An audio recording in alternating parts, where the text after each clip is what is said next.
नमस्ते।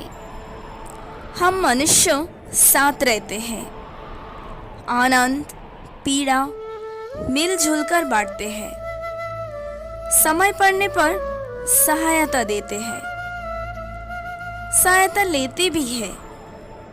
किंतु क्या सदा सहायता लेना उचित है? अब आप में से कुछ कहेंगे बिल्कुल उचित है, उसमें बुरा ही क्या है? मनुष्य ही तो मनुष्य का काम आएगा। बिल्कुल उचित कहा आपने। किंतु सदा के लिए सहायता लेना उचित नहीं है।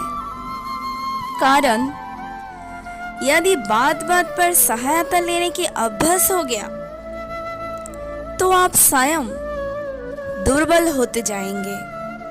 स्वयं का एक मार्ग बनाना छोड़ आप बात बात पर दूसरों से सहायता मांग रहे हैं। दूसरी बात, सहायता के साथ जुड़ा आता है उपकार के भार। तो जिससे सहायता ली है उसके समक्ष झुककर रहना होगा।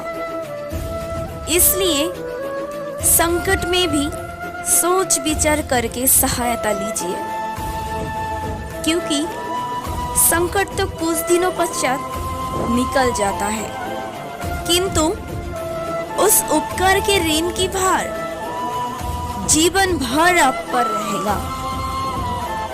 राधे राधे। जब से मनुष्य का जन्म हुआ है जान पहचान भी। और आज की युग में तो व्यक्ति की मूल्यांकन भी इस बात से किया जाता है कि इसकी पहचान किससे है, इसकी पहचान कहाँ तक है। क्यों?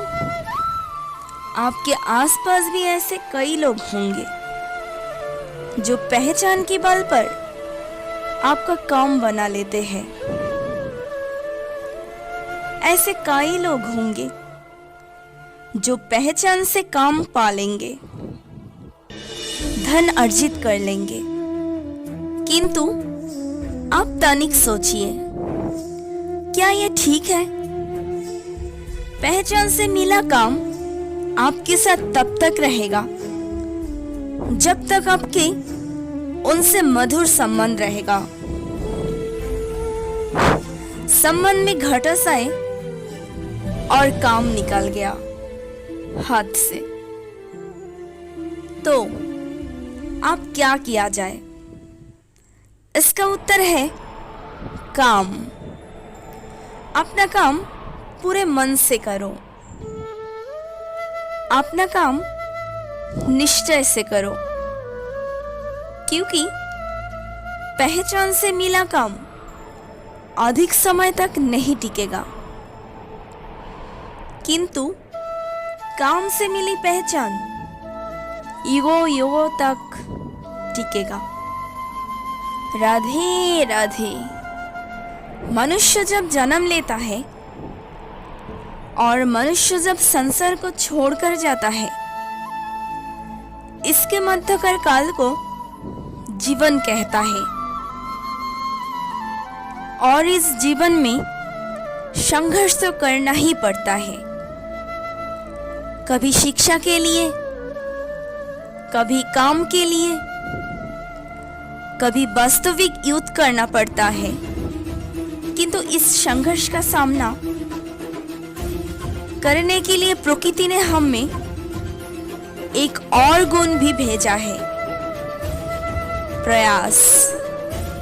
कभी किसी छोटे बालक को देखा है, ना कुछ बोल पाता है ना समझ पाता है, किंतु अपने घुटनों के बल पर समस्त आंगन को नापने का प्रयास करते हैं। खड़ा होता है, गिरता है, फिर खड़ा होता है और अंततः वो चलना सीख ही जाता है, क्योंकि वो अपने मन से नहीं हारते। जीवन में युद्ध क्षेत्र का ही आएगा। कभी कभी हार का सामना भी होगा, किंतु हारता केवल वो है जो मन से हार जाता है। इसीलिए कहते हैं युद्ध रणभूमि से पहले मन भूमि से लड़े जाते हैं। मैदान में हारने वाले को कई अवसर मिलते हैं, किंतु मन से हारने वाले को नहीं। राधे राधे। में से कई लोग इस विषाद से ग्रस्त रहते हैं कि हमें हमारे जीवन में अपेक्षित सुख सुविधा कभी प्राप्ति नहीं हुआ, क्योंकि हमारे भाग्य ही यही है, क्योंकि हम ऐसी परिवेश में जन्मे हैं। किंतु क्या आपका जन्म आपका प्रारब्ध निश्चित करता है? कुछ सीमा तक करता है। जैसे वर्षा की बूंद जब बादल से जन्म लेती है तो उसका प्रारंभ होता है धारा पर गिर के, किंतु वो धारा पर कहाँ गिरती है ये निश्चित करता है कि उसका भविष्य क्या होगा। केले के पत्ते पर गिरे तो कपूर बन जाता है, सीप के मुख पर गिरता है तो मोती बन जाती है, विषधर पी जाए तो विष बन जाती है। बूंद एक ही, प्रारब्ध तीन। तो प्रारब्ध हमारा जन्म नहीं है, हमारा चयन निर्धारण करती है। इसीलिए अपना चयन सोच विचार करके करे। राधे राधे। जत्रो नार्यस्तु पूज्यते रमन्ते तत्रो देवता। अर्थात जहाँ नारी की पूजा होती है वहाँ देवता बसते हैं। हम ये सब मानते हैं,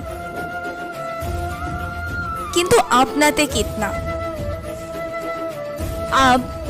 आप कहेंगे कि हम स्त्री को सामने सम्मान देते हैं, उसके जन्म दिवस पर या विवाह के वर्ष घटने पर हम उन्हें उपहार देते हैं, आदि इत्यादि।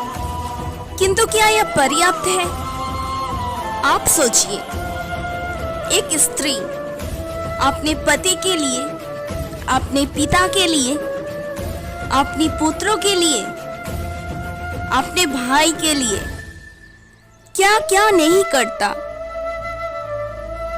और उसे हम क्या एक भेंट देकर उसे संतुष्ट मान ले? स्त्री को स्वर्ण आभूषण नहीं चाहिए, महंगे वस्त्र नहीं चाहिए, उसे चाहिए आपका सम्मान, सबके सामने भी और एकांत में भी। उसे चाहिए आपका समय, आपका समर्पण और थोड़ा सा प्रयास कि आप उसे जाता पाए कि आपके जीवन में उनका स्थान बराबरी का। तभी आप कह पाएंगे जत्रो नार्यस्तो पूज्यते रमन्ते तत्रो देवता। राधे राधे।